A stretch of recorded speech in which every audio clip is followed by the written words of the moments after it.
Assalamualaikum warahmatullahi wabarakatuh. Salam sejahtera untuk kita semua. Selamat datang kembali di Universitas ABRI 1. Maaf, sebelumnya sempat vakum karena ada kesibukan yang nggak bisa dihindari. Baik, saat ini kita bahas kembali mengenai yang akhir-akhir ini hangat menjadi bahan pembicaraan, sehingga masyarakat bertanya-tanya apakah ini merupakan fenomena retardasi politik atau memang dengan sengaja dilakukan untuk membodohi masyarakat, ya. Dalam hal ini kita melihat beberapa waktu yang lalu ada seorang dosen politik, ya, dari universitas ternama di Indonesia yang berbicara tidak konsisten, ya. Sebelumnya kita mengetahui dia ini selalu mengatakan menentang politik identitas. Tetapi sekarang ini dia berbicara justru menggaungkan, menghasut orang untuk menggunakan salah satu dari politik identitas. Jadi rupanya yang bersangkutan ini mungkin tidak mengerti dengan apa itu yang disebut dengan politik identitas selama ini. Jadi terbukti dengan yang sekarang dia katakan adalah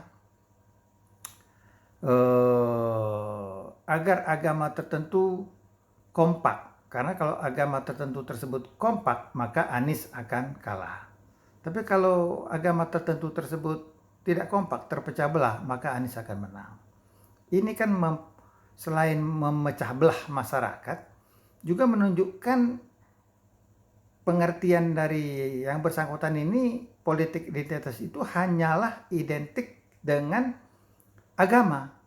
Nah, inilah yang menjadi retardasinya, ya, selain daripada yang bertentangan dengan yang dia katakan sebelumnya yang menentang politik identitas. Sepertinya dia ini tidak mengerti atau membodohi masyarakat. Itu yang menjadi pertanyaan. Karena apa?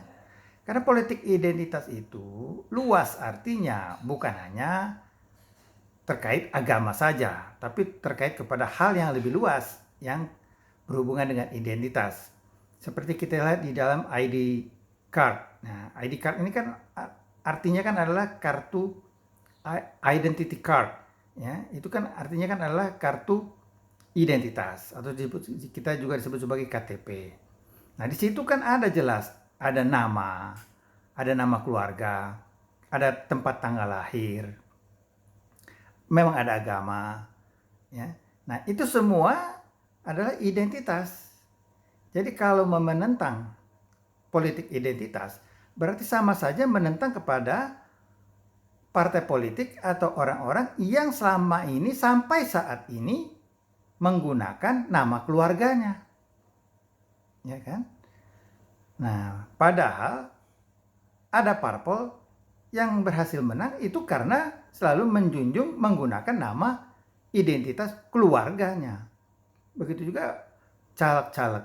Nah, itu juga menggunakan, banyak juga yang menggaung-gaungkan, mengait-ngaitkan dirinya kepada bahwa dia itu adalah anak dari seseorang atau cucu dari seseorang. Nah, itu juga merupakan identitas nama keluarga, keturunan. Ya. Nah, jadi namanya politik identitas itu luas. Kalau mengecam politik identitas berarti sama juga dengan mengecam parpol yang berhasil menang dengan menggunakan nama keluarga.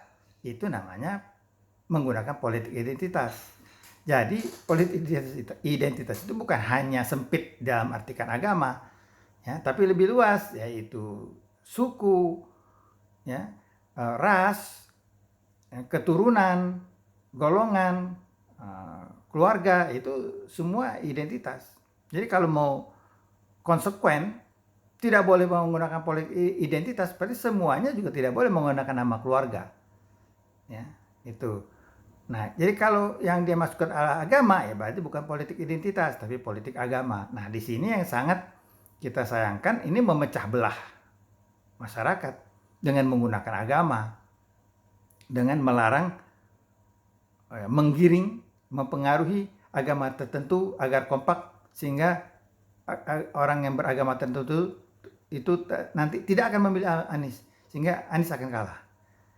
Kalau pemeluk agama tertentu tersebut terpecah, ada yang memilih Anies, maka Anies menang. Nah, ini kan aneh ya. Jadi menimbulkan pertanyaan sekali, ini memang yang bersangkutan ini retardasi politik, tidak mengerti apa itu politik identitas, atau memang sengaja melakukan pembodohan masyarakat.